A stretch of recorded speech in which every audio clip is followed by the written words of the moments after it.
On the last episode with Chris Kubecka, we left off. She was in the bus with several others, and they were heading towards a way to get out. Unfortunately, bombings were starting to go off in that area of their safe escape. They then take a U-turn to try to find a different place to get out of Ukraine. Join us for this episode. We hope you enjoy it. Unfortunately, human trafficking of children had already started, and that forced some of the kids and their caretakers back into Ukraine, trying to find safe areas. And in one particular case, because we couldn't get them out, they ended up going back to Mariupol, and about 50 cases were in that theater that got bombed, even though they had a sign on the outside, "Don't bomb children inside." Yeah. And all because of a wiper virus. They could have had the opportunity to get out.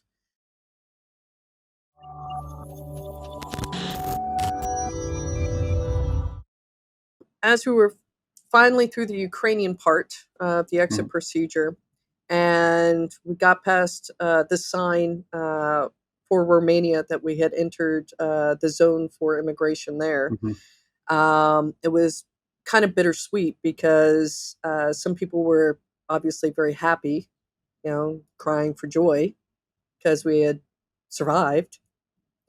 But at the same time, Mikhail got a phone call as we're in that line that the godparents of his children had been killed. Ouch. That can be devastating. I mean, I've heard loads of similar stories, and that's what's really hurting. And just watching such an amazing people that this happening to, it's difficult to kind of even relate to and see how you can actually experience that. Yeah. So then Frontex, which is kind of like the EU border guard, sort of, they ended up interviewing me with the Romanian authorities as to gather any sort of intelligence on what was going on the other side. I notified them of the wiper virus and why things were slowing down. They were like, "Oh, that explains a lot." And they asked me if we had to pay any bribes, which I said no, because they had gotten intel from some other Westerners, Americans, having to pay around $1,000 each to get through the border. Okay. And then they asked, how did this guy of fighting age get out? And so I explained the story, and they were like rather shocked because they hadn't seen any men get out. Yeah. So one of the things I had promised the passengers, I had this little mini of champagne from the minibar. And as soon as we were out, we were going to have each a little tiny sip.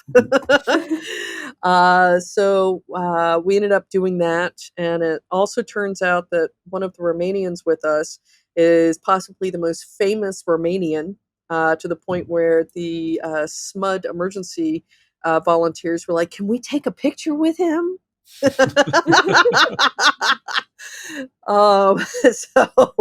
that was interesting. But once we were able to get through the interview and everything like that, was fantastic. We got food. We got all sorts of supplies. They even gave us a pizza. SIM cards, asked if people needed rides. So some from the bus were like, "Yeah, we need a ride to Bucharest." So they're like, "Yep, just jump in this car, go, go, go, go, go." It was really great. And luckily, some of my American friends from this very late night call I do every week had arranged with some of their friends in Bucharest, and they got me and the other family a hotel room about an hour south of Siriet, and we all took a shower. They were going to meet me for dinner, but I fell asleep. I was so tired. After that couple of days would be really exhausting. Not just physically, but also mentally, because lots going through your mind as well. So. Oh yeah, definitely.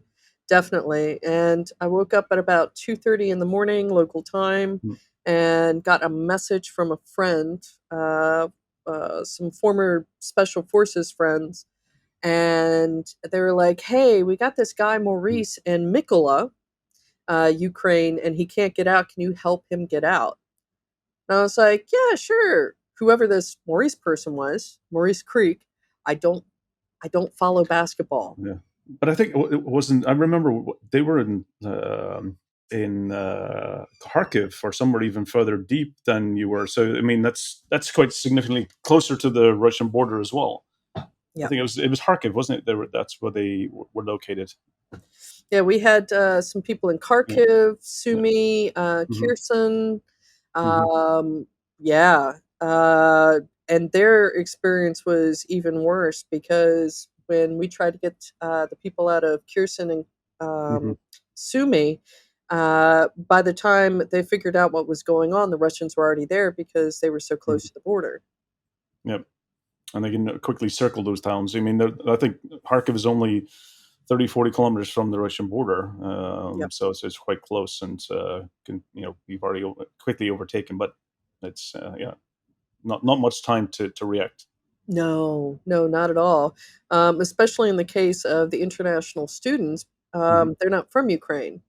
And suddenly they got caught up in this whole mess.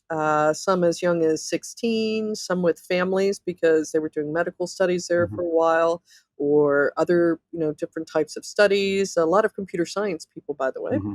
Yep. And, what do you do, especially if, there's thousands of you, like in the case of Sumi, Hmm. and the university there did not have time to react quickly enough to get people out. Right. So a question of what? So I was recently at the first conference, which is all about. It's the Forum for Incident Response and Security Teams, and I got to listen to the Ukrainian search, kind of their story into what happened, and it was really kind of listening to kind of the things that they were dealing with in the lead up. Even as early as even the beginning, early January, where a lot of what looked to be ransomware attacks, but as you mentioned, they were secretly wiper. They actually were not ransomware; they were ransomware in disguise, but actually, they were intentionally for wiping systems. What types of services were you experiencing like impact? I remember because when I was listening to that story from the Ukrainian CERT team, it brought back memories from me from back in Estonia in 2007. I started seeing similarities, and it was very similar. You had government offices, you had the telecommunications, the news were impacted, the financial ATMs. What types of kind of services? What was kind of completely offline, and what was kind of sporadically still working?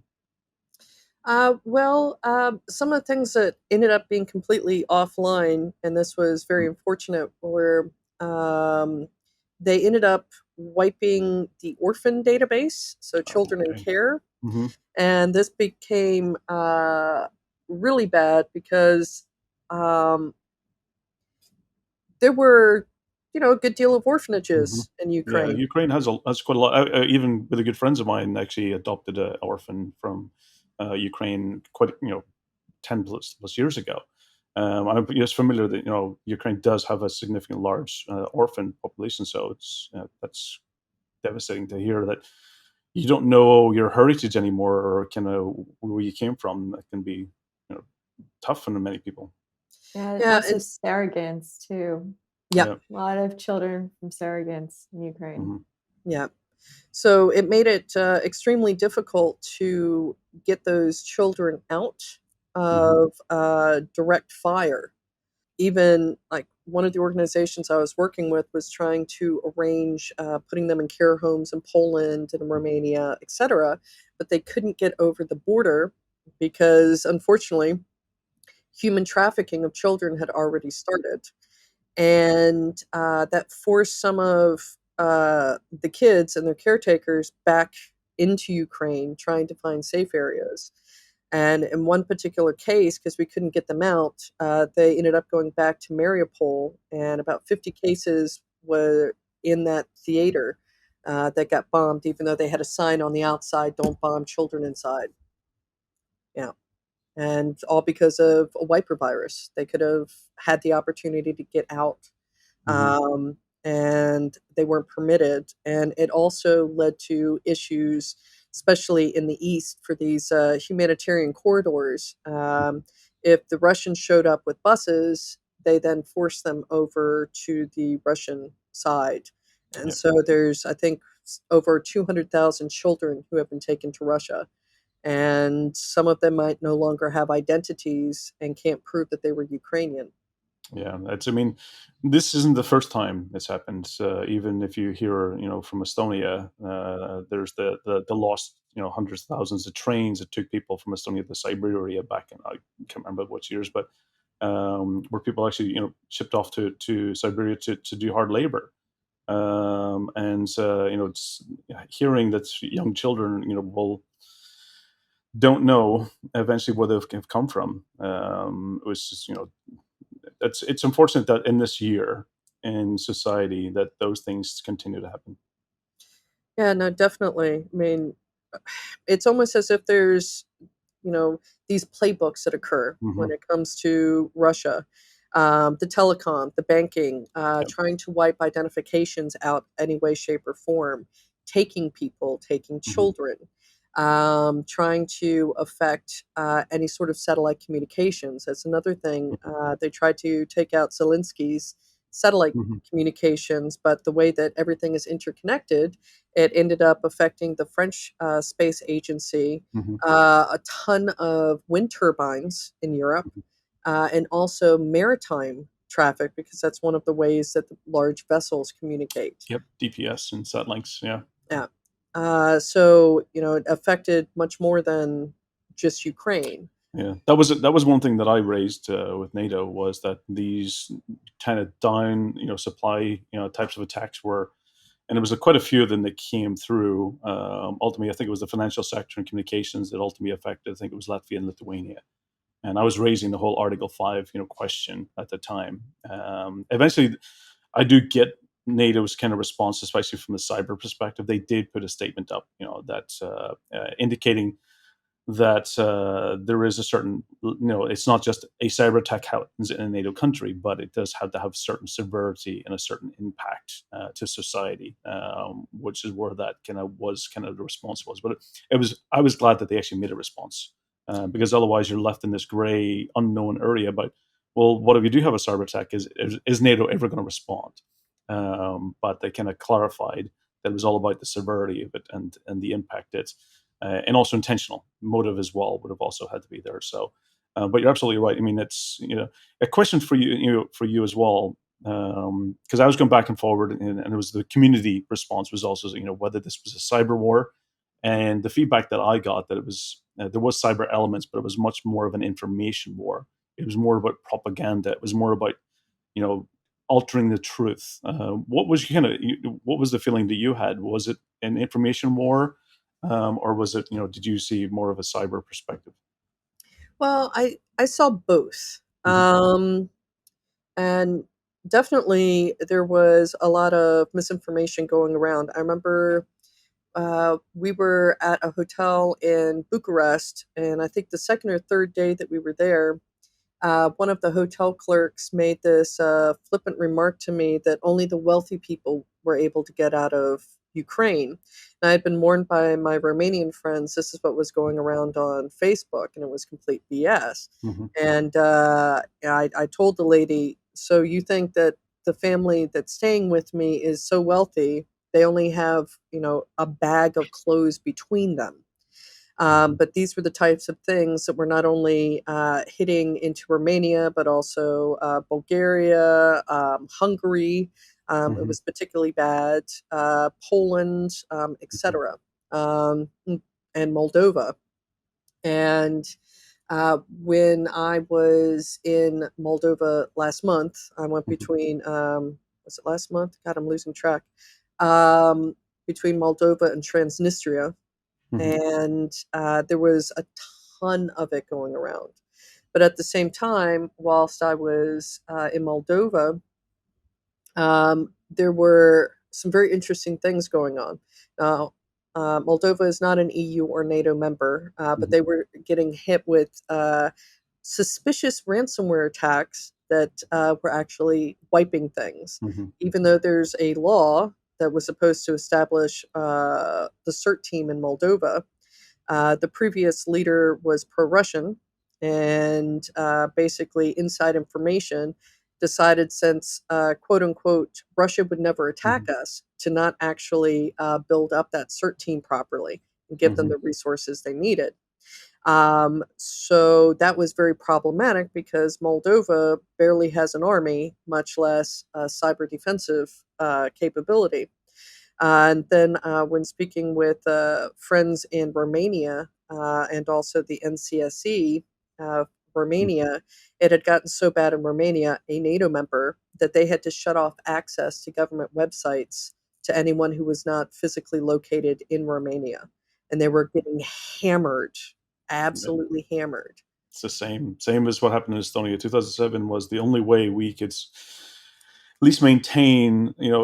The severity happened for about 2 days in a row. That things were down. To the same point, the ATMs couldn't get cash.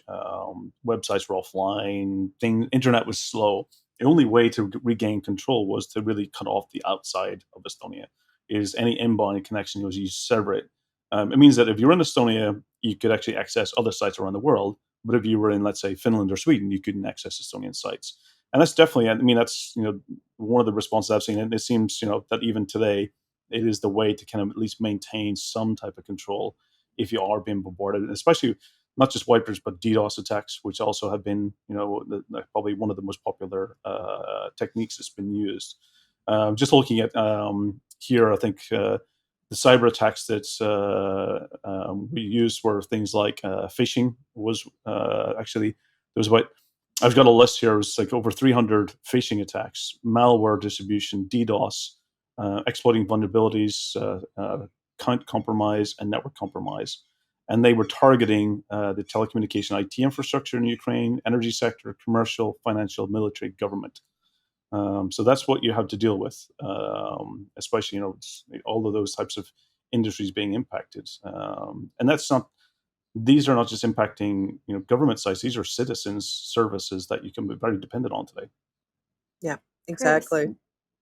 question for you. How can the cybersecurity community help out on this front? Because that's the one question that Mhm. everyone keeps asking. And it's usually like, oh, you could donate, but there's other ways. I know. What are Oh, some ways that people can get involved? absolutely. So one of the things I've noticed, at least here in Europe, that they've been trying to get, for instance, security researchers involved is if you happen to see something going on in Ukraine, for example, doing what I would say a proactive, non-destructive scan, because we don't want to add any extra traffic and burden to Ukraine. If you happen to find open systems that shouldn't be, or things of that nature, uh, get the information in a secure and encrypted manner using PGP keys to your local country's computer emergency response team or EU CERT. Mhm. Absolutely. And a question, one of the things I find, and you mentioned earlier, Chris, as well, was the open source intelligence community. I find, for me, I find that fascinating when people were looking at pieces of information on social media and going through the process. And I just, some of the techniques was just impressive, and how much the open source intelligence community were really, verifying what was being spread. I think for me, that was one area that I find interesting, was definitely a way of finding out a picture or media or news, whether it was real or not, and going through the details and process of verifying the location, the timing, the knowledge, the signs, the shadows of the determining the time of day or the angle of what the picture was taking. I find that area was really, and you mentioned one that Dutch Innocent was also kind of watching the process has been fascinating. I think that's definitely one area I think the community can help, is just going through and if they see something, is trying to verify the origin and the Yep. source of if it's truthful or not, because I think that's where definitely information war, that's where it's damaging, is people's minds been turned, and if you can really find the source of the truth, I think it's critical. Yeah, definitely. Another way that the OSINT community has definitely helped my efforts out and the efforts of groups that I work with is In some of the cases, we have had situations where we've been asked to help evacuate a family, and it turns out it's not a family, it's actually Russian troops there to kidnap our aid workers and demand ransom. Or because a lot of NGOs, their main focus is helping people, not cybersecurity, they might not know how to. We've also had situations where there were real families, but Russian troops got to them first and they were found murdered. So another way that people can help out is if you have the skills and the determination, directly contact some of those NGOs who are doing work and say, hey, I'm a cybersecurity person. How can I help you secure your stuff? Because they've been getting hit with malware, surveillanceware, disruption of communications. And then for that verification piece of trying to make sure people are actually there is a great thing. And also, some of the aid workers have been hit with really bad slander suddenly on social media, especially Facebook. Russian operatives will post that they're actually pedophiles and all sorts of stuff, or try to dox them. So people can help out by watching out and lending their skills. Yeah, troll factories are definitely. I mean, we had Jessica Ada on a while back, who wrote the book about Putin's trolls and was the journalist from Finland who uncovered the whole background into it, and that was a fascinating, just kind of And unfortunately, she became the target of the troll factory, and watching how they operate and how they spread, malicious content is shocking, and it's seeing people becoming victims that it's tough on their lives, so it is. Yeah, no, definitely. And there's also been other very interesting aspects of the Ukraine war. Um, so one of the families I helped get out, they were of Jewish origin, and luckily through my contacts at the Middle East Institute, they put me directly in touch with the incoming ambassador to Bucharest in Romania from Israel, and he was able to process their paperwork within 24 hours. But he said that the typical officer who did that was recalled back to Israel because while Ukraine is popping off, the Iranian government has increased some of the physical and cyber attacks in the region as well. I mean, you can only spread yourself out so far without being then very, very thin as well. So that's definitely increased. And I heard a bit more about it when I was in Tel Aviv last week as well. God, had to remember where I was last week. Cyber Week. Yes. Yes. So, Chloe, just interested in any insights that you've kind of been seeing from observing and watching all of the feeds. Anything that you caught your eye during the time? I mean, it makes me question social media a lot. Like, I'll be honest, like the massive misinformation out there, I start questioning, like, is this even good for us to have? I mean, even our mental health is really becoming a problem, our attention span. And it just makes me think about, like, how can we do better on that front? But also, like, hearing the stories of people evacuating and being separated from their families. Like my mom's family is from Iran, and they had to flee during the revolution, and they left a little bit too late. So, I mean, a lot of this stuff is resonating because it reminds me of my mom's history, my family's history in Iran, and it's hard. That Yeah. one suitcase, you want to have the bare basics and the most important things, and you want to use jewelry. I remember hearing that always have jewelry on at all times because it will save you. Money might not, because money might not The matter value, as the much. value, the But value the of changes. value, Yeah. yeah. I mean, I've heard stories of like people using it as toilet paper at one point. So yeah, jewelry is one of those things to have. So yeah. Yeah, I think we've all. I mean, I grew up in Belfast during the Troubles times, and I've always got memories. And when I was watching what was happening, it just brought back memories of then as well. So it's always tough watching countries and people going through really hard, unthinkable experiences. And for me, absolutely, there's the good things that social media brings, which it brings people together, but there is that very malicious aspect of it that can actually tear people apart. So and the question is that is the good overweigh and provide the positive, that kind of negate the evil part of it. I struggle with it as well. So Chloe, I'm with you. It's the aspects. I think for me, it's always about social media should be really classified as news, and it should be controlled, and definitely they should have ways of showing the origin of information. Where did it originate from, and how verified can they make it? Just like you have verified accounts, they have to merely go down to the point of verifying the source of information, and otherwise people will take the majority of it as the truth, where it's unfortunately not. Yeah, and news, Yep. sensationalized news. Well, I think that's another big one. Yeah. yeah. And so, Chris, what's next for you? It's just what's the plan? I mean, now that you're healing, How 'cause are we you? did- Are you well? Are you okay? Yes. Like, Yes. what can the community do to help you and support you? yeah. Do you want us to ship you melatonin and alcohol? You just let us know. That sounds great. Well, one of the things is, if you happen to see something that I'm going, hey, I need particular help with this, or particular help with that. I might not obviously put the whole story out on social media, but be sure to respond if you happen to have those skills, because this is still ongoing, and there are still tensions in certain areas. Like, I was in Transnistria for Victory Day, of all things. One of the times I was there, it was surreal. I definitely, got exposed to completely different people than I was used to. But I think that's also a good thing.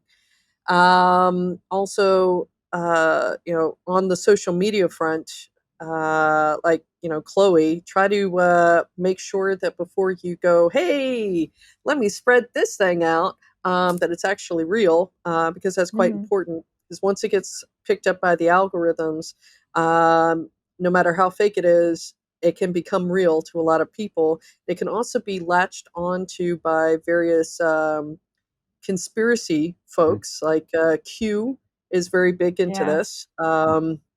There are one of the channels I monitor is a QAnon channel, and let's just say they don't believe that there's an actual war.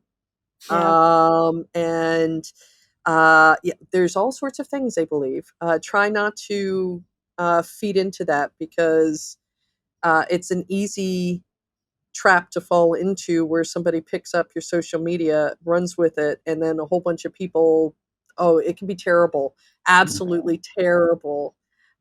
So yeah, think about how your information can be used by evil. Mm-hmm. Yeah. Yeah, Everything obviously. you do, everything you say, It's crazy. you have to be It's careful. Also, they say like fake news and lies spread faster than actual truth. Yep. Yeah. Unfortunately, the algorithms, it's all about when you get it's the impact and impression it makes. It's not the actually verification of the information itself that the algorithms like. It's the impression it makes. And unfortunately, it's the fake news that's focused on the impression than it is the reality. And it's always the things, for me, that watching how the algorithms do not support the truth, unfortunately. So. no. Absolutely, and I mean, Chris, it's amazing hearing your story, and I think for the audience, definitely is a lot of lessons learned here about definitely how one is that is still happening, as you mentioned. Other news is unfortunately overtaking the majority of what's happening there in Ukraine, and I think this is something that we have to just keep supporting and keep the focus on and keep voicing about what more we can do. And I think absolutely Chloe brings up the important point of, where the social media side of things, we really do have to make sure that what we are sharing, that we think about two times before doing, sharing something, or, re-quoting something or mentioning something, that we really have to make sure that, what is the impact of this? So absolutely. I mean, it's fascinating. I just hope that for you, that's that you're healthy and safe now, and that the community definitely can reach out, and whenever you do ask for help. I'm definitely sure that the community is always there. I mean, we have such a great community out there in infosecurity that there's so many people that's willing to help and willing to even go beyond and do what they can.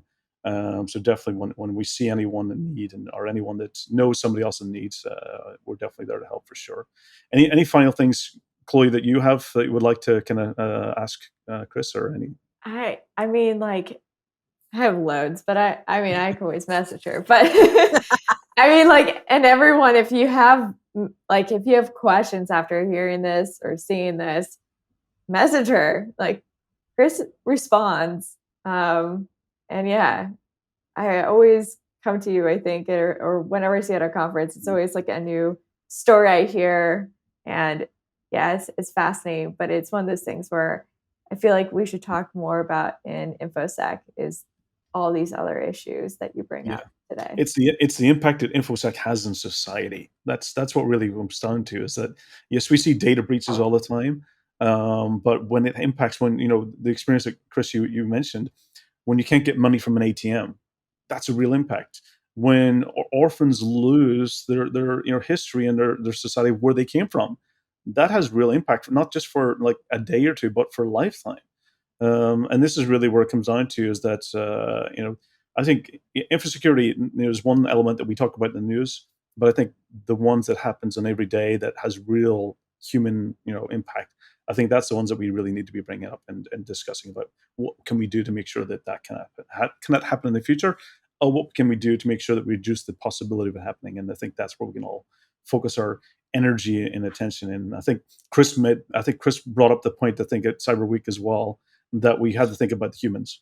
And that's, the humans are not the weakest link. They are the most important link. They're the most important aspect of all of this. And that's where we definitely need to be, looking at focusing our attention on. Yeah, Any final words or comments that you would like to leave the audience with? Yeah, certainly. One thing we also have to remember is, although we might see on the news and think that this is something that is far away, it's actually affecting the world in many different ways, from food shortages, rising prices, etc. And also, so many different countries are being attacked in different ways right now, including the U.S., that you never know if you're going to find yourself in a situation where you're going to be directly affected by this.